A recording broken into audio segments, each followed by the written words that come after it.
नाववतु सहनौ भुनक्तु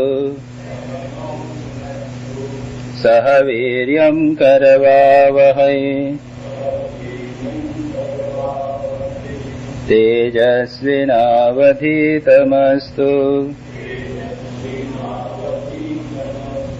मा विद्विषावहै। ओम शांति शांति शांति।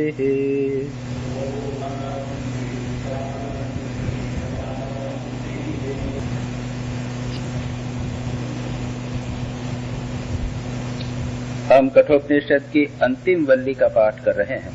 6th चैप्टर या 3rd चैप्टर और द 2nd पार्ट, अंतिम वल्ली, छठी वल्ली का पाठ कर रहे हैं। और उसमें कई प्रकार से पुनः परमात्मा तत्व को, आत्म तत्व को, जिसके विषय में नचिकेता ने पूछा था, उसका वर्णन किया गया है। 5वें मंत्र में कहा गया था कि परमात्मा का साक्षात्कार इस शरीर में, इस जीवन में सर्वश्रेष्ठ होता है। वैसे ब्रह्मलोक में अधिक अच्छा होता है, लेकिन ब्रह्मलोक में बहुत पुण्यों के द्वारा ही प्राप्त ब्रह्मलोक हो सकता है। इसलिए इस मानव देह में ही अगर उसका साक्षात्कार हो जाए, क्योंकि वहां पर कैसा है, यथा आदर्श है, जिस प्रकार से एक आईने में, एक मिरर में होता है, उस प्रकार से इतना स्पष्ट होता है। इसलिए हमें प्रयत्न करना चाहिए कि इसी जीवन में परमात्मा तत्व का साक्षात्कार किया जा सके। उसके बाद में आगे कहा गया था 6ठे मंत्र में कि इंद्रियों के जो विषय हैं और इंद्रियों के जो उसे उत्पन्न होने वाले विभिन्न भाव, एक्सपीरियंसेस जो हैं, वे भिन्न भिन्न हैं और वे उत्पत्ति और लयशील हैं, और ऐसा जानकर पुरुष शोक नहीं करता। तात्पर्य यह है कि संसार में जो कुछ होता है वह अनित्य है, ट्रांजिटरी है, नित्य परिवर्तनशील है। इसलिए उसको जानकर कोई व्यक्ति मोहित, जो बुद्धिमान व्यक्ति है, उससे वो विचलित नहीं होता। यह गीता की भी मेन स्ट्रीम है जब भगवान अर्जुन को उपदेश देते हैं। उसके बाद में हमने 7वें और 8वें मंत्र का भी पाठ कर लिया था। 7वें और 8वें मंत्र में इंद्रियों से पर मन है, मन से पर बुद्धि है, बुद्धि से पर महान आत्मा या महत्तत्व है, और महत्तत्व से श्रेष्ठतम है अव्यक्त, और अव्यक्त के परे है परम पुरुष, अलिंग परमात्मा है, जिसको जानकर अमृतत्व की प्राप्ति होती है और जंतु मुक्त हो जाता है। इसकी चर्चा हमने विस्तार से की थी। हमने बताया था कि श्री रामकृष्ण किस सिचुएशन में थे, वह महत्तत्व में वे लीन रहते थे इत्यादि। अब इसके आगे के कुछ श्लोकों में उस परमात्मा तत्व को जानने का जो उपाय है, जो पद्धति है, जिसे हम योग कहते हैं, उसको संक्षेप में बताया गया। यह आवश्यक भी है, क्योंकि किसी न किसी प्रकार से उसको कैसे जानना, यह अगर मालूम नहीं हो तो केवल बौद्धिक विचार से, थियोरेटिकल नॉलेज से कुछ नहीं होने का। तो 9वें मंत्र में कहा गया है, न संदृशे तिष्ठति रूपमस्य, न चक्षुषा पश्यति कश्चिदेनम, रदा मनीषा मनसाभिक्लिप्तो य एतद्विदुः अमृतास्ते भवन्ति। न संदृशे तिष्ठति अस्य रूपम, इस आत्मा का रूप, इसका रूप है कि नहीं, यही प्रश्न है। इस आत्मा का रूप दृष्टि में नहीं ठहरता, तिष्ठति, इसे दृष्टि के द्वारा देखा नहीं जाता। संदृशे, सम्यक रूप से इसे देखा नहीं जाता। श्री रामकृष्ण अवश्य कहते हैं कि आत्मा को देखा जाता है उतना स्पष्टतर रूप से जैसा मैं तुझे देखता हूं उससे भी स्पष्ट रूप से। तो श्री राम कृष्ण के अनुसार तो अस्य रूपम संदृश्य तिष्ठति, इसका रूप स्पष्ट रूप दिखाई देता है, लेकिन कब होता है? जब होता है उसका यहां पर वर्णन किया है। न चक्षुषा पश्यति कश्चिदेनम, इसे नेत्र से कोई नहीं जान सकता, लेकिन हृदय मनीषा मनसा अभिक्लिप्तो, यह आत्मा तो हृदय में, हृदय स्थित बुद्धि द्वारा, हृदय मनीषा, हृदय में जो बुद्धि है, मनीषा यानी बुद्धि,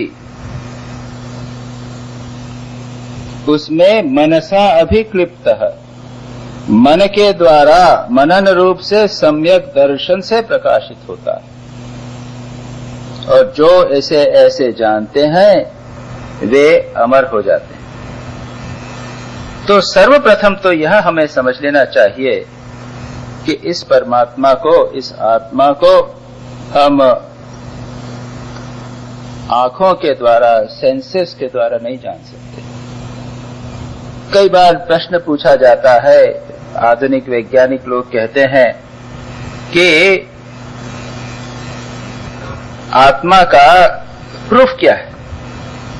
ये कहते हैं कि एनाटॉमिकली इस शरीर का डिसेक्शन किया, इसकी चीर फाड़ करके देखा गया, कहीं आत्मा तो दिखी नहीं। माइक्रोस्कोप के नीचे भी आत्मा नहीं दिखती, जो हमारे यंत्र हैं उनसे आत्मा नहीं दिखती, इसका प्रूफ क्या है? पहला प्रश्न ये। वे चाहते हैं ऐसा प्रूफ जो इंद्रियों के द्वारा प्राप्त होवे। तो यहां स्पष्ट कह दिया है कि ऐसा कोई प्रूफ नहीं मिलेगा, क्योंकि उपनिषद तो मानते हैं कि इंद्रियों से द्वारा प्राप्त जो ज्ञान है वह सीमित है, वह पर्याप्त है ही नहीं। इंद्रियों की अपनी सीमाएं हैं। दृष्टांत के लिए, क्या हम इलेक्ट्रोमैग्नेटिक वेव्स को आंखों से देख सकते हैं? नहीं देख सकते। देख सकते हैं क्या? नहीं देख सकते। लेकिन उसका दूसरी तरह से प्रूफ मिल जाता है। पंखे इत्यादि चल रहे हैं, उससे हम पता लगा लेते हैं कि इलेक्ट्रिसिटी है। इलेक्ट्रोमैग्नेटिक वेव्स इत्यादि बहुत सारी ऐसी चीजें हैं जिनके इनडायरेक्ट एविडेंस है, इनडायरेक्ट प्रमाण है, उनके अनुमान के द्वारा पता लगाया जा सकता है। लेकिन आत्मा को अनुमान के द्वारा भी नहीं पता जा सकता। वैसे अनुमान के द्वारा कहते हैं होता है, लेकिन यह भी पर्याप्त नहीं। आत्मा को अप्रमेय कहा गया। किसी भी प्रमाण यानी किसी भी नॉलेज की, ज्ञान की जो पद्धति है, उसके माध्यम से ठीक ठीक आत्मा को पता नहीं लगाया जा सकता। तो यहां पर इसीलिए कहा गया कि न अस्य रूपम संदृशे न तिष्ठति, वह चक्षु के द्वारा उसको जाना नहीं जा सकता। उसके बाद क्या कहा गया है? उसके बाद में कहते हैं कि हृदय मनीषा मनसा अभिक्लिप्तः। शंकराचार्य उसकी व्याख्या करते हुए कहते हैं कि न संदृशे संदर्शन विषय न तिष्ठति प्रत्यगात्मनः अस्य रूपम। इस प्रत्यगात्मा का रूप संदर्शन यानी दृष्टि के विषय में नहीं होता। अतः न चक्षुषा सर्वेन्द्रियेण, चक्षु का अर्थ है ये चक्षु उपलक्षण है, इट इज इंडिकेट्स या इट रिप्रेजेंट संपूर्ण इंद्रिय सेंस। चक्षु ग्रहणस्य उपलक्षणार्थत्वात् न पश्यति, पश्यति न उपलभते कश्चन कश्चित, कोई भी अपि एनम प्रकृतम आत्मानम, उसको नहीं देखा जा सकता। क्योंकि अगर वो देखा जाए, सच पूछा जाए, तो वो तो दृष्टा है स्वयं। स्वयं दृष्टा को कोई कैसे देख सकता है, ये बता रहे हैं। कई प्रकार से, भिन्न भिन्न प्रकार से उसको बताने का प्रयत्न कर रहे हैं। कथम तरहि पश्चेत, कैसे उसको देखा जाता है?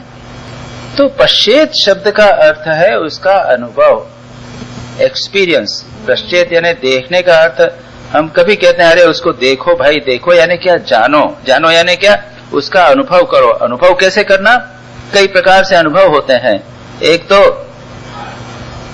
अग्नि को देखा, अग्नि से हाथ जला तो उसका डायरेक्ट अनुभव हुआ, यह भी इंद्रिय गम्य अनुभव है। आपको आनंद का अनुभव हुआ, आनंद का अनुभव कहां हुआ? हृदय में हुआ। मन शांत हुआ, शांति का अनुभव कहां हुआ? हृदय में हुआ। लेकिन इसके आगे जाइए, जब मन भी शांत हो जावे, इसी को यहां पर कहा गया है हृदा। हृदा यानी क्या? हृदय में। हृदस्था बुद्धिया, शंकराचार्य कहते हैं हृदय में स्थित बुद्धि के द्वारा। तो हृदय में स्थित जो बुद्धि है उसके द्वारा उसको जानना चाहिए। मनीषा, मनीषा यानी ये मनीषा शब्द जो है ये मनस शब्द से उत्पन्न हुआ। मनस से मन, मनीषा और मनीषी। मनीषा यानी क्या है? विस्डम। हम कहते हैं ना मनीषा, उसमें बुद्धिमत्ता। मनीषी, ए मैन ऑफ विस्डम। तो ये शब्द जो है ये मनस से उत्पन्न हुए और यहां पर कहा गया है मनसः संकल्प आदि रूपस्य इष्टे नियंत्रित्वेन इति मनिट तया हृदा। मन यानी शंकराचार्य उसकी इटिमोलॉजिकल मीनिंग बताते हैं, ये मनीषा शब्द कैसे बना। मनस, मन, ईशा। ईशा यानी ईशन करना, ईश, ईश्वर। जो मन का ईशन करे यानी नियंत्रित्व कौन करता है? जो करता है वह है मनिट, मनीट। तया, वो कौन? बुद्धि। बुद्धि को मन की नियंत्री माना गया और बुद्धि का स्वरूप क्या है? संकल्प विकल्प आदि मन का स्वरूप है। मन कॉजिटेट्स, मन चंचल रहता है, बुद्धि उसको नियंत्रित करती है। तो हृदय स्थित बुद्धि के द्वारा इसको जाना जाता है। यानी मनसा, हृदय मनीषा, मनसा अभिक्लिप्त। मनसा यानी मनन के द्वारा, शुद्ध बुद्धि के द्वारा। याद रखिए ये बुद्धि के दो फंक्शंस हैं। निश्चयात्मक बुद्धि, उसको हम बुद्धि कहते हैं। आधुनिक मनोविज्ञान की दृष्टि से हम कह सकते हैं कि हमारे माइंड के, अंतःकरण के दो फंक्शन, एक जिसे हम कहते हैं इंटेलेक्ट और दूसरा होता है रीजन। और ये दोनों वेदांत की बुद्धि के फंक्शन। वेदांत का जो मन है वह है संकल्प विकल्पात्मक, कॉजिटेट कर रहा है। और बुद्धि क्या है? वो निर्णय पर आती है। यहां पर हम डिवाइड करते हैं, जैसे क्लासिफिकेशन जब किया जाता है किसी को, वस्तु को, कुछ हमने यहां पर शेल्फ बना रखे हैं। इसमें एक प्रकार की कुर्सियों को डाल रखा है, वहां दूसरे शेल्फ बनाए हैं, उसमें दूसरे प्रकार की कुर्सियों को डाल रखा है। हमने जितनी चीजें संसार में हैं या जो वस्तुएं हमारे सामने आती हैं उनको हम कैटेगराइज करते हैं। या यूं कहिए कि जो फंक्शन आज कंप्यूटर का है, कंप्यूटर को आप फीड कर दीजिए, वो उसके अनुसार क्लासिफिकेशन करेगा, जो आपको काम करना है वह करेगा, जो आपने कमांड दिए हैं उसके अनुसार करेगा।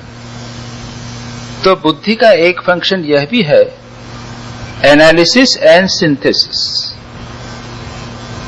क्लासिफिकेशन करना, वस्तुओं को एक साथ सजाना, उसको एनालाइज करना, सेपरेट करना, उसके बाद सबको मिलाना, ये एक बुद्धि का फंक्शन है, इसको हम कहते हैं इंटेलेक्ट।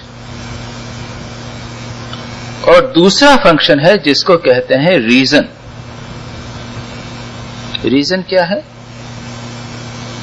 कार्य से कारण पर पहुंचना, कॉज एंड इफेक्ट को देखना, तर्क करना, रैशनली किसी निष्कर्ष पर आने का प्रयत्न करना। यह रीजन और इंटेलेक्ट, इसमें फर्क है। रीजन जो है यह एक हायर फंक्शन है, डीपर फंक्शन है, इंपॉर्टेंट फंक्शन।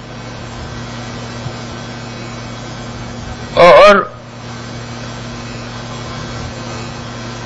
जो आध्यात्मिक बुद्धि जो होती है वह रीजन से संबंधित है। एक व्यक्ति बहुत इंटेलेक्चुअल होगा, वो बहुत बढ़िया लेक्चर वगैरह दे सकता है, सब कुछ कर सकता है, अच्छा एनालिसिस कर सकता है, किताब बढ़िया लिखती है। रीजन, ये इंटेलेक्ट तो है, बुद्धि तो उसने काम की, लेकिन वह किसी निष्कर्ष पर नहीं पहुंचा। जब वैज्ञानिक कुछ इन्वेस्टिगेशन करता है, विज्ञान के क्षेत्र में या फिलॉसफी के क्षेत्र में, किसी भी क्षेत्र में, तो वो रीजन का उपयोग करता है। वो धीरे धीरे एक गहराई में जाकर किसी नए आविष्कार को करना चाहता है, उसको बुद्धि के द्वारा एक नई चीज को निकालने का, खोजने का प्रयत्न करना चाहता है। तो जो बुद्धि रीजन के द्वारा परिपुष्ट हो जाती है, उसको हम यहां पर कहेंगे मनीषा। तो यहां पर कहा गया है हृदय। हृदय यानी क्या? हृदय। वैसे परमात्मा तो सर्वव्यापी है, लेकिन फिर भी उसको हृदय में बताया गया, हृदय में, स्थान में। हृदय रूपी गुफा में कई बार उसको बार बार बताया गया है कि हृदय रूपी गुफा में परमात्मा स्थित है। हृदय यानी क्या? वही शुद्ध बुद्धि। तो हृदय में स्थित शुद्ध बुद्धि के द्वारा, मनन के द्वारा, मनसा यानी मनन के द्वारा, गहरे रीजनिंग के द्वारा क्या होता है? शंकराचार्य आगे कहते हैं सम्यक दर्शनेन, सम्यक दर्शन के द्वारा अभिक्लिप्तः, अभि समर्थितो, अभिप्रकाशित इति एतत्, यानी समर्थित होकर मनन रूप यथार्थ दर्शन के द्वारा सब प्रकार से समर्थित अथवा प्रकाशित हुआ वह आत्मा जाना जा सकता है। आत्मा ज्ञातुम शक्यते इति वाक्य शेष। यहां जाना जा सकता है, यह जाना जाता है। तो यहां पर एक फिजिकल हार्ट नहीं कहना चाहिए। फिजिकल हार्ट तो उसको कहते हैं, सच पूछा जाए तो जहां पर संवेदन होते हैं, कई बार इस पर प्रश्न उठता है, जब हम कहते हैं हृदय में हाथ लगाते हैं, जहां इमोशनल संवेदन होते हैं, ध्यान के लिए भी हम हृदय की बात करते हैं, लेकिन हृदय का अर्थ ही है शुद्ध बुद्धि। और रीजन के द्वारा जहां पर तर्क है, विचार है, विचार जो है वो एक कार्यकरण श्रृंखला के अंत तक जो हमें पहुंचाता है, वह है बुद्धि, वह शुद्ध बुद्धि है। और उसमें, उसके द्वारा परमात्मा को जाना जा सकता है। यह इस इंपॉर्टेंट मंत्र में कहा गया। तो पहले कहा गया कि यह किसके सेंसेस के द्वारा नहीं जाना। याद रखिए कि ये सेंसेस जो हैं ये हमेशा बाहर जाते हैं या अंदर नहीं, ये हमेशा बहिर्मुखी करते हैं, मन को चंचल करते हैं, इसलिए कहा इंद्रियों के द्वारा उसे नहीं जाना जा सकता। अब आगे कहते हैं सा हृत मनिट कथम प्राप्यते, वह हृदयस्थ बुद्धि यानी विशुद्ध बुद्धि, रैशनल बुद्धि किस प्रकार प्राप्त होती है? इति तदर्थो योग उच्यते। अब इसके बाद लिए योग का वर्णन किया जाता है। यदा पंचावतिष्ठन्ते ज्ञानानि मनसा सह बुद्धिश्च न विचेष्टति ताम आहु परमाम गतिम। और इसके बाद दूसरे में उसी को योग कहा गया। यदा, जब पंच अवतिष्ठन्ते, पंच यानी क्या? 5 इंद्रियां। अवतिष्ठन्ते, अवतिष्ठन्ते यानी मनसा सह, मन के साथ।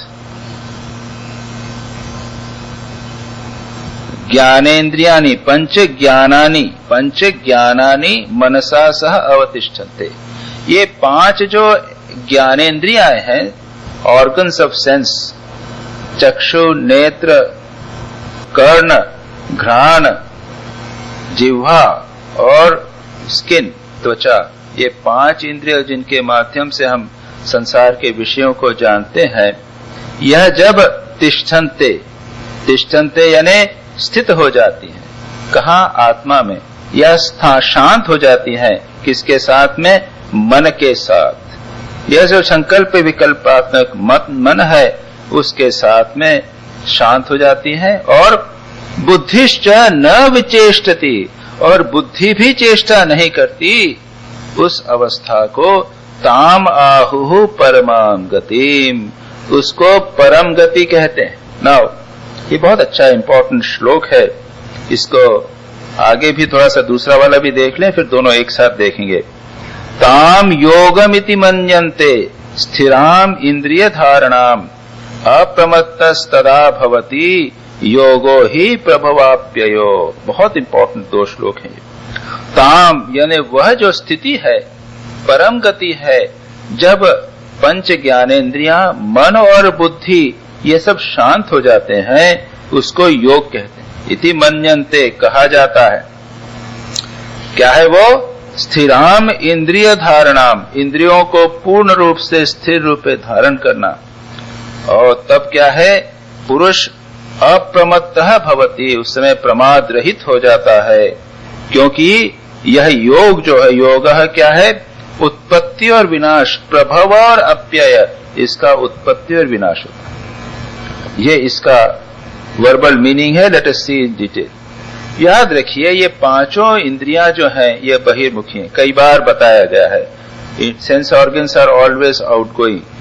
Outgoing means dispersing. उसमें जिसको भगवान कहते हैं गीता में अव्यवसायत्मिका बुद्धि, बहुशाखा। मैंने कई बार कहा बहुशाखा यानी डाइवर्जेंट माइंड जो है। एक अगर आप बाहर देखेंगे तो उसके बाद में उसका रेमिफिकेशंस बढ़ते चले जाएंगे। मन जो है वो बाहर जाना चाहता है। किसी भी आप बाह्य क्रिया को ले लीजिए, बाह्य विचार को ले लीजिए, बाह्य विषय को देखने के लिए अगर आप कहेंगे कि हम पहाड़ देखने जाएंगे, हिमालय देखने जाएंगे, हम अमरनाथ जाएंगे, तो दूसरे साल आपकी इच्छा होगी कि बद्री केदार जाएंगे, फिर आपकी इच्छा होगी कि एक बार कैलाश जाएंगे, फिर इच्छा होगी ये दूसरी जगह जाएं, फलाना हिल को देखने जाए, नंदा देवी जाए। मन जो है वो, इंद्रियां जो है वो बहिर्मुखी होती हैं और ये डाइवर्सिफिकेशन हो जाती हैं, ये फैलने वाली है, डिस्पर्स होने वाली। पंच इंद्रियां, 5 की 5 इंद्रियां। और क्या मन का क्या स्वरूप है? मन है चंचल। और आगे कहते हैं बुद्धि के साथ में मन बुद्धि इंद्रियों की जहां पर कोई भी एक्टिविटी न होवे, उसको परम गति कहते हैं। एक एक्सपेरिमेंट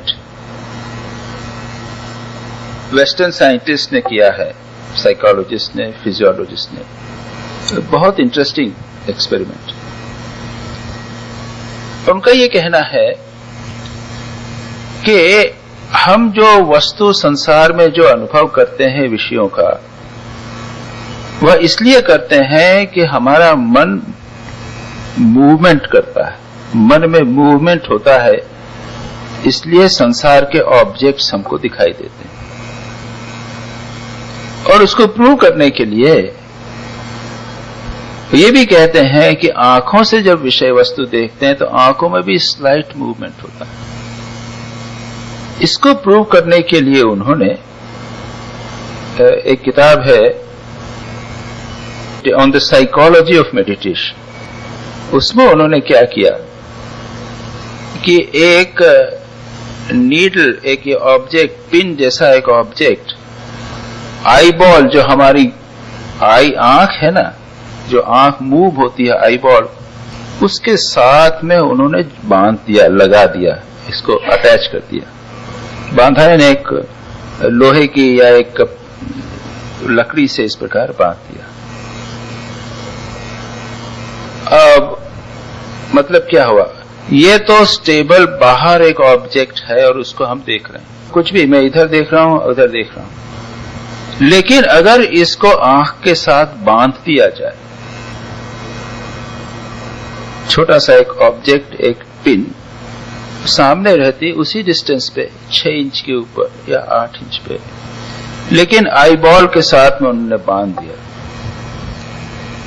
तो एक मजेदार बात हुई कि वह ऑब्जेक्ट व्यक्ति को दिखना बंद हो गया। इसका मुझे नहीं दिख रहा है ऑब्जेक्ट। आश्चर्य की बात, कैसे?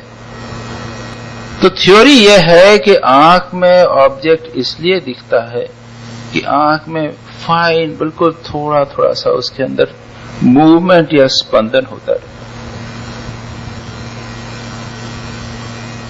जब उसके साथ में लगा दिया तो क्या हुआ, आंख के स्पंदन या मूवमेंट के साथ साथ ऑब्जेक्ट का भी संदर्भ मूवमेंट होने लगा, तो वो डिसअपियर हो गया। उसी प्रकार से अगर मन का मूवमेंट बंद कर दिया जाए तो ये जगत डिसअपियर हो जाए। It disappears, world disappears। ये संसार हमें इसलिए दिख रहा है कि मन में मूवमेंट हो रहा है, चित्तवृत्तियां उठ रही हैं, थोड़ा थोड़ा मूवमेंट हमेशा मन के अंदर होता रहा। इसलिए यहां पर कहा कि इंद्रिय, मन और बुद्धि की जहां पर चेष्टा नहीं होगी, वह क्या होगी, वह परमागति होगी। उस समय जगत विलुप्त हो जाएगा। यहां पर यह नहीं कहा कि आत्मा का साक्षात्कार होगा या नहीं होगा, कुछ नहीं कहा, कुछ कहा ही नहीं कि आत्मा का साक्षात्कार होगा नहीं होगा, कुछ नहीं कहा। उसी स्थिति को परम स्थिति कही, उसी स्थिति को भगवान बुद्ध ने प्राप्त किया था। भगवान बुद्ध ने उसको नहीं कहा कि मैंने आत्मा का साक्षात्कार किया है, मैंने ईश्वर का साक्षात्कार किया है। स्वामी विवेकानंद और उपनिषद कहते हैं आत्मा का साक्षात्कार होता है, ब्रह्म का साक्षात्कार होता है। श्री रामकृष्ण कहते हैं ईश्वर का दर्शन होता है। लेकिन बुद्ध ने कहा नहीं, एक स्थिति है निर्वाण की। जब आप किसी चीज का अनुभव करते हैं तो यह निर्वाण की स्थिति क्या है, पूर्ण रूप से मन शांत हो जाता है, बुद्धि शांत हो जाती है, इंद्रियां शांत हो जाती है पूरी तरह से। इंद्रियां क्या है, पंच अवतिष्ठते, मन के साथ में इंद्रियां दोनों सब प्रतिष्ठित, स्थित हो गई, स्थिर हो गई, और बुद्धि भी स्थिर हो गई, विचेष्टति, चेष्टा नहीं होती। एक अद्भुत सी स्थिति है, और सब जितने भी महापुरुष हैं बार बार उसको एम्फसाइज करते हैं, किसी न किसी प्रकार से उसका वर्णन थियोलॉजिकल भगवान की भाषा में, ईश्वर की भाषा में करते हैं, या फिर अद्वैत की भाषा में बुद्ध की तरह से नॉन थियोलॉजिकल लैंग्वेज के अंदर उसका वर्णन करते हैं। तो यह बात यहाँ पर इतनी इंटरेस्टिंग रूप से पाई। भगवान गीता में भी इसको बार बार कहते हैं कि इंद्रियां जो हैं वो हमेशा कॉन्स्टेंटली मूवमेंट करती रही हैं, हमेशा हिलडुल रही हैं, लेकिन जब इंद्रियों का मूवमेंट खत्म हो जाएगा तब आपको साक्षात्कार होगा, उसको परम गति की प्राप्ति कहते। क्या होता है वह नहीं बताते बुद्ध, लेकिन वहां पर आत्मा रहती है, यह बात वेदांत बताता है। कैसे? हमारी बुद्धि में जब विचार उठता है, इंद्रियों की बात छोड़ दीजिए, इंद्रियां बंद है, अब मन में बुद्धि है, बुद्धि चित्त वृत्तियां उठ रही हैं, तो ये चित्त वृत्तियां, ये जो संसार के विषय हैं, इनको हम देखते हैं तो कैसे देखते हैं? वेदांत कहता है कि एक तो बुद्धि वृत्ति है और बुद्धि वृत्ति पर प्रकाशित चैतन्य का प्रकाश। इसीलिए बुद्धि जो है वो जड़ है, लेकिन चैतन्य के प्रकाश से वो चैतन्य जैसी प्रतीत होती है। इसको कहते हैं चिदाभास। चैतन्य, बुद्धि पर प्रकाशित चैतन्य, और उसके पीछे है शुद्ध चैतन्य। तो जब बाहर विषय को हम देखते हैं तब वहां पर बुद्धि वृत्ति है, उसके ऊपर चिदाभास है और शुद्ध चैतन्य का प्रकाश। ये तीनों चीजें। जहां बुद्धि वृत्ति नहीं है वहां पर क्या है? केवल चैतन्य। और उसको समझाने के लिए बहुत ही सुंदर एक दृष्टांत देते हैं। देखिए, बुद्धि वृत्तियां मन में एक के बाद एक चित्त वृत्तियां उठती जा रही हैं। हम सब समझते हैं, पातंजल योग सूत्र आप लोगों ने सब, वो रुकती नहीं, कंटिन्यूसली। कैसे? एक दृष्टांत देते हैं। एक लिया आपने माला, मुक्ता की माला, हार, पर्ल का, सोने, अपने स्फटिक की माला या रुद्राक्ष की माला या मोती की माला आपने ली। वो अच्छी तरह गुथी हुई है, पास पास पास पास। तो इन सब में मोती तो है, मुक्ता है, और सबके अंदर एक सूत्र भी है। सूत्र तो है। तो प्रत्येक मुक्ता में एक सूत्र भी है और एक मुक्ता। अच्छा, अगर यह माला थोड़ी ढीली गुथी होवे तो क्या होगा? एक मुक्ता और दूसरी मुक्ता के बीच में थोड़ा सा सूत दिखेगा। उसी प्रकार से जब एक चित्त वृत्ति उठती है और समाप्त हुई और दूसरी चित्त वृत्ति उदित हुई, उन दोनों के बीच में शुद्ध चैतन्य रहता है। समझे आप? हमारे लोगों के मन में कॉन्स्टेंटली चित्त वृत्ति उठ रही और ये चित्त वृत्ति चैतन्य प्रतीत होती है। लेकिन जिस क्षण चित्त वृत्ति नहीं उठी, सपोज एक शांत बैठे, तूष्णीम भाव, कोई भी चित्त में वृत्ति नहीं उठी, उसमें क्या होगा? चित्त वृत्ति नहीं रहेगी, केवल चैतन्य रहेगी। शंकराचार्य लघु वाक्य वृत्ति नामक उनका एक छोटा सा ग्रंथ है, उसमें ये कहते हैं। तो कहते हैं क्या करना है? चित्त वृत्तियों को धीरे धीरे कम करो। एक चित्त वृत्ति और दूसरी चित्त वृत्ति जो उठ रही है, उसके भीतर बीच का जो टाइम है उसको बढ़ाओ। इसको कहा योग, चित्त वृत्ति निरोध। या फिर कभी कभी तूष्णीम स्थिति, ऐसी स्थिति में रहते हैं जब चित्त की वृत्तियां नहीं उठ रही, बैठे हैं, शांत बैठे हैं, प्रकृति शांत है, श्राइन में बैठे हैं, मन शांत है। कहीं आप पहाड़ों में गए, शांत वातावरण है। कभी कभी रात को 12 बजे सब कुछ शांत हो गया, आप सजग हैं, शांत हैं। ऐसे में मन शांत हुआ, चित्त वृत्तियां नहीं उठ रही। वहां पर क्या? केवल चैतन्य।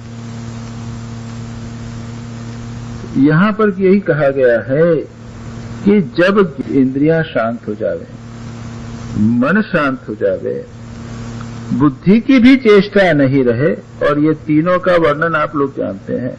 मन है संकल्प विकल्पात्मक, बुद्धि है अध्यवसायात्मक, निर्णयात्मक, और इंद्रियां तो सब जानते हैं। यह सब जब बंद हो जाता है उसको योग कहा जाता है। और तब क्या रहता है? बुद्ध कुछ नहीं बोलते, परमाम गति मात्र। शंकराचार्य कहते हैं नहीं, उन चित्त वृत्तियां सब समाप्त हो गई तो उसके पीछे सूत्र की तरह चैतन्य बना रहता है।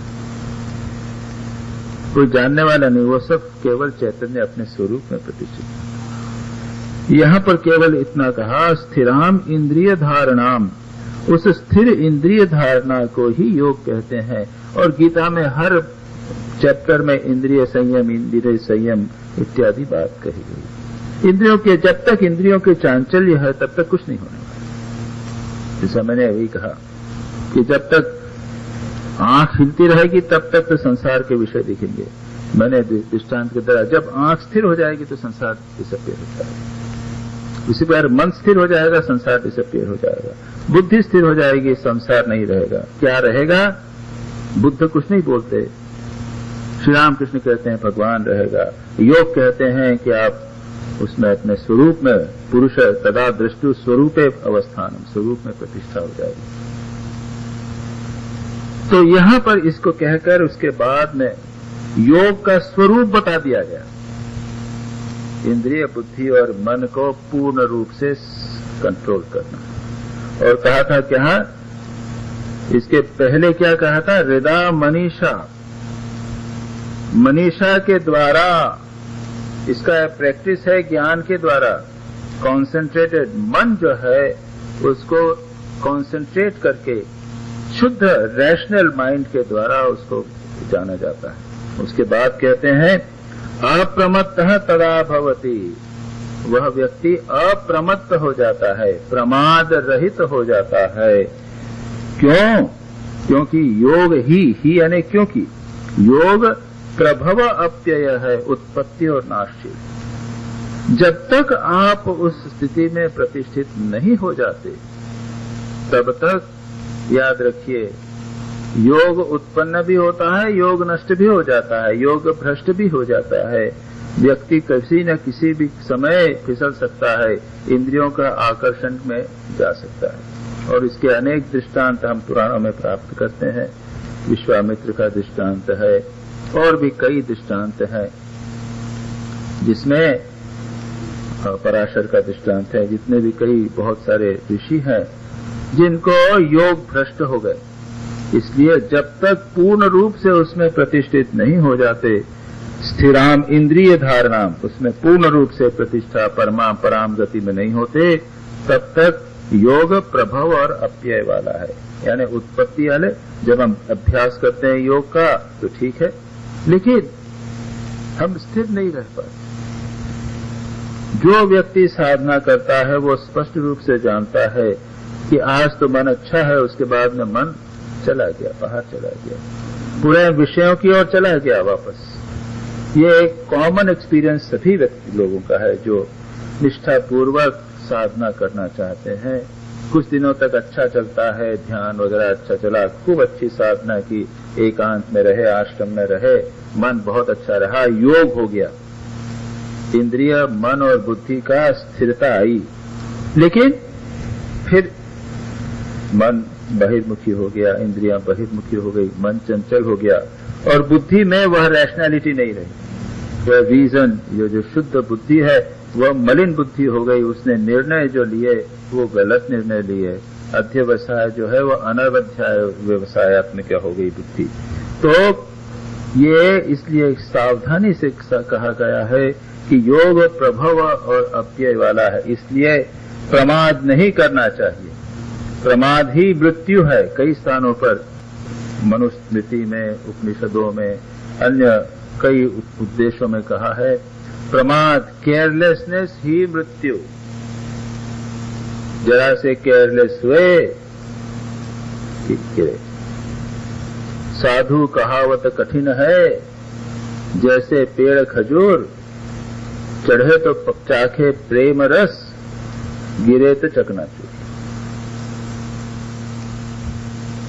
साधना आसान नहीं है, हमेशा गिरने का डर है। क्षुरस्य धारा निशिता दुरत्यया, दुर्गम पथ कथन कठिन है, छुरे की धार पर चलने के समान है। क्यों?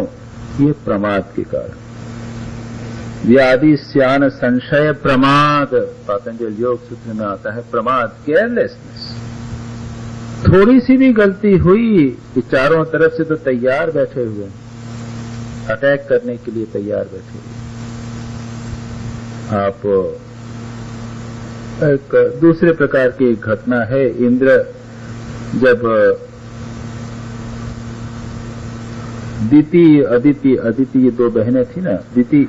दिति के पुत्र देवता, अदिति के पुत्र दानव, और दोनों झगड़ते हैं।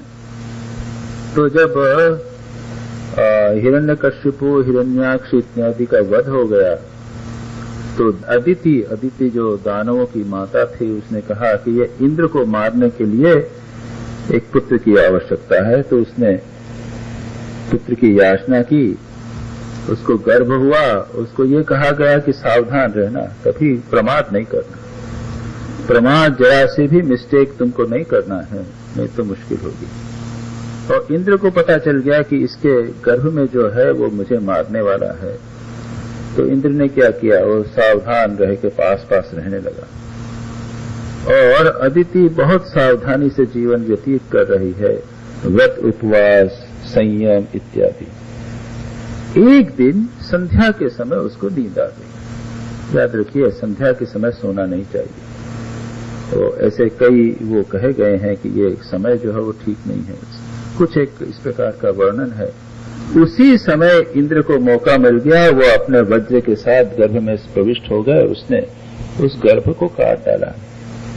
तो वो रोने लगे, गर्भ के अंदर जो था उसने कहा, रोने लगे। तो इंद्र ने कहा, मारो मत, रो मत। वो बन गए मरुतगण। मरुतगण यानी मरुत यानी वायु, वो 7-8 मरुतगण हो गए। वो इंद्र के बाद में हेल्पर्स हो गए। ऐसी एक कहानी है। तात्पर्य यह है कि साधना के जीवन में प्रमाद किसी भी प्रकार से कभी नहीं करना चाहिए। प्रमाद ही मृत्यु है। याद रखिए, आध्यात्मिक जीवन में, विशेषकर मोनास्टिक लाइफ में, ये काम कांचन और कीर्ति से अधिक खतरनाक है कॉम्प्लेसेंसी, जिसे हम कहते हैं। जीवन में ढीलापन आ गया, अरे ठीक है, प्रोटेक्ट हो गए, सब चल रहा है, अच्छा चल रहा है। जीवन में जो सजगता रहती थी वो नहीं रखना, आध्यात्मिक जीवन में विशेषकर ये नहीं चलता। आप लोग तो जो बिजनेस वगैरह में जानते हैं कि किसी भी क्षेत्र में कॉम्प्लेसेंसी या प्रमाद या केयरलेसनेस ये नहीं चलता। क्योंकि आपके साथ जो कॉम्पिटिटर है, आज के जमाने में यूं ले लीजिए, जो कॉम्पिटिटर है उसमें और आप में डिफरेंस ये होगा कि वो ज्यादा सजग है, वो किसी प्रकार का प्रमाद नहीं करता, बराबर लगा रहता है। और आप ढीले ढाले हो गए तो आप हार जाओ। आध्यात्मिक जीवन ये और भी महत्वपूर्ण है, क्योंकि समझ लीजिए कि चारों ओर से एक शत्रु तैयार खड़े। और जैसे जैसे आध्यात्मिक जीवन में आगे बढ़ते जाते हैं, सूक्ष्म से सूक्ष्मतर क्षेत्र में प्रवेश करते हैं, वैसे वैसे जो बाधाएं हैं वो और सूक्ष्मतर होती चली जाती। और इसलिए प्रारंभ में तो लगता है, स्पष्ट लगता है कि अरे भाई खाने पीने की चीज के प्रति आकृष्ट हुए, बाहर कुछ सैर सपाटे के लिए प्रति मन चला गया, लोगों से मिलने के प्रति मन चला गया। ये तो खैर मोटी मोटी बातें हैं। लेकिन जब व्यक्ति अंदर प्रवेश करता है आध्यात्मिक जीवन में, तो धीरे धीरे अत्यंत सूक्ष्म प्रकार के वासनाएं आती हैं। ये वासनाएं भी मानो एक प्रकार की शत्रु, बाहर से कोई शत्रु नहीं है, हमारे भीतर ही जो सूक्ष्म वासना है वो उत्पन्न होती है। और अगर हम प्रमादी हो जावें, अगर हम सावधान न रहें, तो वह हम पर हावी हो सकती हैं, हमें एक विपथ कर सकते। इसलिए कहा है प्रमत्त नहीं होना, अप्रमाद, अप्रमत्तः तदा भवति। तदा भवति इसका दो प्रकार से लेना पड़ेगा मीनिंग। एक तो जब योग में प्रतिष्ठित हो गए तब स्थायी रूप से व्यक्ति अप्रमत्त हो जाता है। एक बार प्रतिष्ठा हो गई उसके बाद में कोई खतरा नहीं, एक बार वहां पहुंच गए उसके बाद खतरा नहीं। सच पूछा जाए तो आध्यात्मिक जीवन में ऐसी कोई स्थिति नहीं है कि जब खतरा नहीं। बहुत लंबा, जब तक शरीर रहेगा तब तक खतरा रहेगा। रिलेटिवली कहा गया है कि जब आप एक आध्यात्मिक अनुभूति प्राप्त कर लेंगे, उच्चतर अनुभूति, उसके बाद में यू आर सेटल्ड, ठीक है। लेकिन जैसा कहा गया ना कि चाहे कितना भी बड़ा योगी होवे, जब तक देह मन है, जब तक बॉडी माइंड एंड सेंसेस हैं, तब तक प्रमाद नहीं चलेगा। अंतिम क्षण तक, मृत्यु तक प्रमाद करे चलेगा। जैसा कहा ना, किसी सन्यासिनी से पूछा कि काम कब नष्ट होता है, तो उसने एक डिबिया भेज दी, एक डिबिया बॉक्स भेजा। बॉक्स को खोला तो उसमें दूसरा बॉक्स, उसमें तीसरा बॉक्स, चौथा डब्बा, पांचवा डब्बा, छोटा छोटा छोटा डब्बा, और अंतिम डब्बे में थोड़ी सी राख। इसका अर्थ क्या है? ये काम के नाना रूप होते हैं। स्थूल रूप, सूक्ष्म रूप है, सूक्ष्मतर रूप। स्थूल रूप तो सब समझते हैं, सूक्ष्म रूप होता है अट्रैक्शन के रूप में। अत्यंत सूक्ष्म किसी न किसी प्रकार से विषय वासना आ जाती है। जब तक शरीर जलकर भस्म न हो जावे तब तक काम नहीं जाता। इसलिए व्यक्ति को कितना सावधान रहना पड़ता है। इसका अर्थ ये नहीं कि साधना में आप प्रगति न करें, प्रैक्टिस न करें, सगल न करें। क्यों? अरे भाई ये तो सब जगह खतरे तो हैं ही। खतरे के भय से कोई एडवेंचर को नहीं छोड़ता, याद रखिए। सभी करते हैं। इसका उद्देश्य कहने का यह है कि भाई सावधान रहो। तो यहां पर कहा गया है तदा, उस समय वह अप्रमत्त हो जाता है, या यूं कहिए कि प्रमत्त अप्रमत्त रहो, तब आप योग को प्राप्त करेंगे। शंकराचार्य क्या कहते हैं? तब उस समय साधक पुरुष अप्रमत्त प्रमाद रहित हो जाता है, अर्थात चित्त समाधान के प्रति सर्वदा सयत्न रहता है, हमेशा निरंतर प्रयत्न करता रहता है। प्रतिदिन प्रति क्षण चित्त का कंसंट्रेशन किया जा सकता है, याद रखिए। हम मन में बैठे हुए, कार में बैठे हुए भी एकाग्रता से कार चला सकते हैं और अनेकाग्रता से कार चला सकते हैं। हम जो भी कार्य करें उसको एकाग्रता से कर सकते हैं या अनेकाग्रता से कर सकते हैं। जिस समय कि वह योग में प्रवृत्त होता है, यहां शंकराचार्य तस्मिन काले यदा एव योग प्रवृत्त योगो, वह योग में प्रवृत्त होता है, प्रतिष्ठित होता है नहीं कहते हैं, उस समय ऐसी स्थिति होती है। ऐसा इस वाक्य के सामर्थ्य से जाना जाता है। इस वाक्य के अनुसार यह जाना जाता है कि जब योग में प्रवृत्त होता है तब प्रमाद रहित होता है, होना चाहिए। क्योंकि बुद्धि आदि की चेष्टा का अभाव हो जाने पर प्रमाद होना संभव नहीं है। जब बुद्धि आदि की चेष्टा नहीं होगी, बुद्धिश्च न विचेष्टति तामाहु परमाम गतिम इत्यादि कहा ना, जब होगा तब तो प्रमाद का कोई प्रश्न नहीं। लेकिन जब तक नहीं है, तब तक, जब तक हम प्रयत्न कर रहे हैं तब तक प्रमाद रहित हैं। अतः बुद्धि आदि की चेष्टा का अभाव होने से पूर्व ही अप्रमाद का विधान किया गया है। बुद्धि आदि की चेष्टा जब समाप्त हो जाएगी तब तो प्रॉब्लम सॉल्व। अप्रमाद की बात इसलिए कही गई है, बुद्धि आदि की चेष्टा का अभाव होने के पूर्व ही अप्रमाद का विधान किया गया है। ये इंपॉर्टेंट बात। अथवा जिस समय इंद्रियों की धारणा स्थिर होती है उसे समय निरंकुश अप्रमत्तत्व होता है, इसीलिए उस समय अप्रमत्त हो जाता है, ऐसा कहा है। ऐसी बात क्यों? क्योंकि योग ही प्रभव और अप्यय यानी उत्पत्ति और लय रूप धर्म वाला है। अतः तात्पर्य यह है कि अपाय लय की निवृत्ति के लिए प्रमाद का अभाव करना चाहिए। आपका योग तो हो गया, उसके बाद लय हो जाएगा, यानी आपने किया, उसके बाद अगर प्रमाद आपका होगा तो योग नष्ट हो जाएगा। योग प्रभव और अप्यय वाला है, इसलिए सावधान रहिए, योग पुनः नष्ट होने वाला है, ये कहते हैं। उसके बाद में शंकराचार्य आगे कहते हैं, बुद्धि आदि चेष्टा विषयम चेत ब्रह्म इदम तदिति विशेषणो गृह्येत। यदि ब्रह्म बुद्धि आदि की चेष्टा का विषय होता तो यह वह ब्रह्म है, इस प्रकार विशेष रूप से गृहीत किया जा सकता था।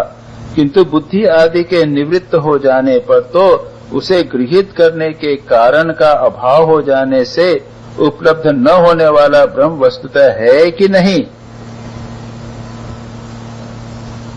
लोक में जो वस्तु इंद्रिय गोचर होती है वही है, इस प्रकार प्रसिद्धि है। कहा था ना, अभी मैंने कहा कि वो परमाम गति कह दिया, लेकिन वहां ब्रह्म होता है कि नहीं? बुद्ध चुप रहते हैं, वो नहीं बोलते। क्यों? हम उसी वस्तु को कहते हैं कि वह है जो बुद्धि के द्वारा प्राप्त हो सकती है, लेकिन जब बुद्धि आदि नहीं है तो वहां पे वह वस्तु प्राप्त कैसी? तो फिर वह है कि नहीं? लोक में जो वस्तु इंद्रिय गोचर होती है, मन और बुद्धि का गोचर होती है, वही है। इस प्रकार है, यह है ऐसा इस प्रकार गोचर होती है, प्रसिद्ध होती है। इसके विपरीत इंद्रिय गोचर न होने वाली वस्तु असत कही जाती है, जो आजकल के युग कहते हैं कि ईश्वर को देखा नहीं जा सकता। हमने तो एक्सपेरिमेंट करके माइक्रोस्कोप से देख लिया, इलेक्ट्रॉन माइक्रोस्कोप से देख लिया, टेलीस्कोप से देख लिया, कोई ईश्वर विश्व वस्तु चीज नहीं। तो अतः योग व्यर्थ है, अथवा उपलब्ध होने वाला न होने से ब्रह्म नहीं है, इस प्रकार जानना चाहिए। या तो योग व्यर्थ है क्योंकि असत है, ऐसी कोई चीज ही नहीं है जिसकी आप योग की बात करते हैं, या फिर ब्रह्म नहीं है, ऐसा जानना चाहिए। ब्रह्म नहीं है। और ये बौद्ध यानी जो विज्ञानवादी हैं, बौद्ध लोग जो हैं, वो लोग कहते हैं कि ब्रह्म जैसी कोई वस्तु नहीं है, क्योंकि उसे आप परसीव नहीं कर सकते, इसलिए उसको कहना पड़ेगा वो असत है नहीं, शून्य। तो ऐसी सिचुएशन होने पर ऐसा कहा जाता है, ठीक है।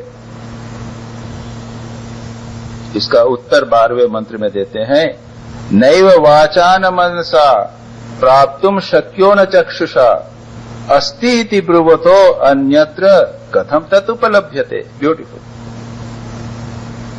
एक कैसा सुंदर उत्तर देते हैं।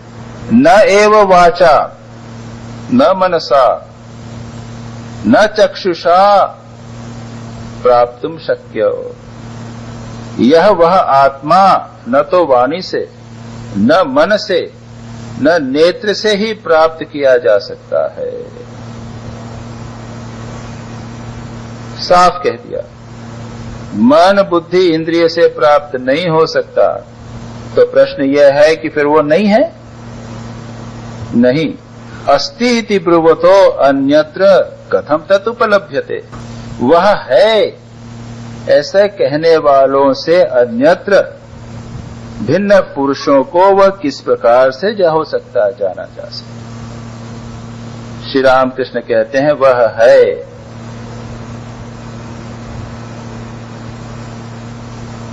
कोई तो है जो कहता है कि कुछ नहीं है, वह अस्ति किसी न किसी प्रकार से रहता है।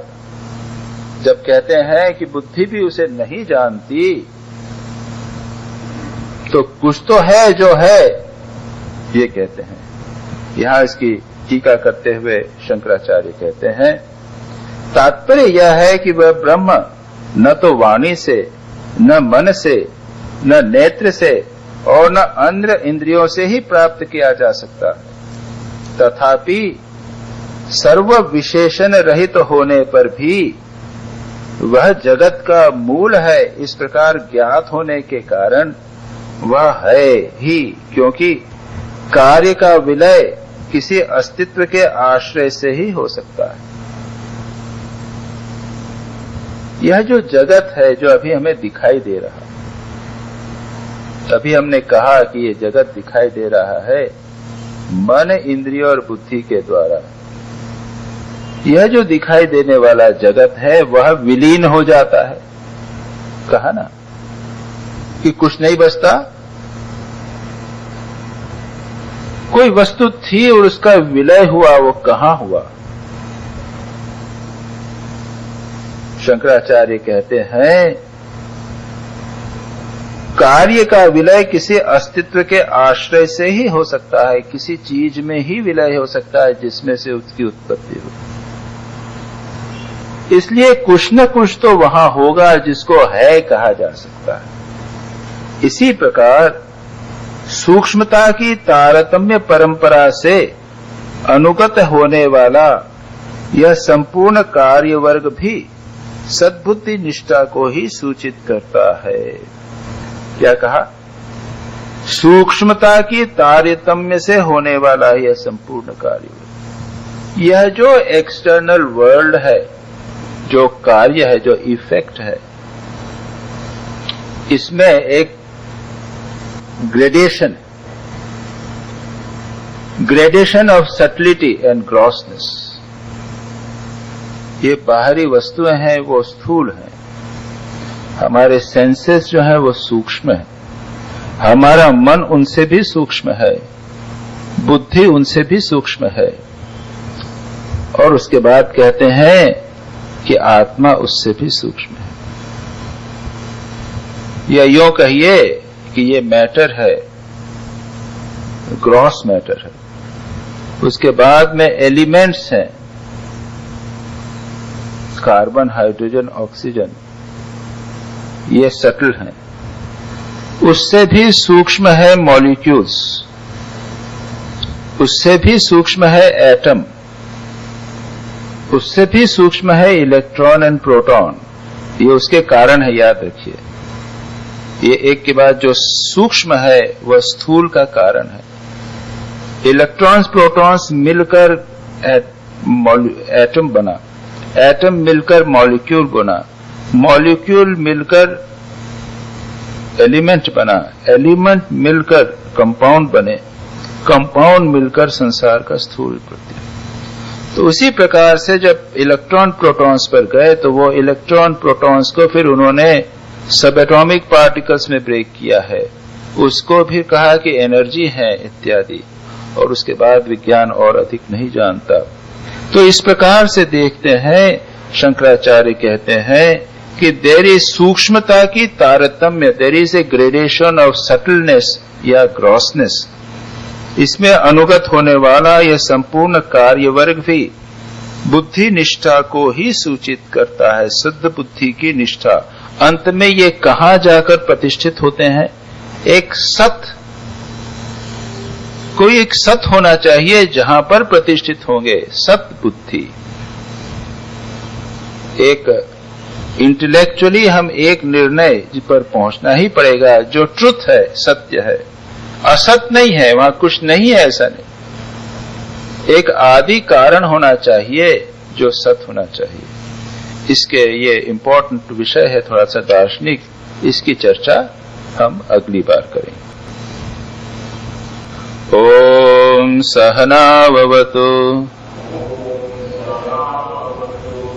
सहनौ भुनक्तु सह वीर्यं करवावहै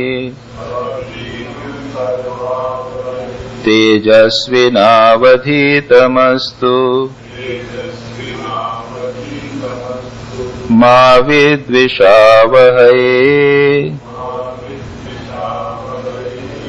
ओम शांति शांति शांति।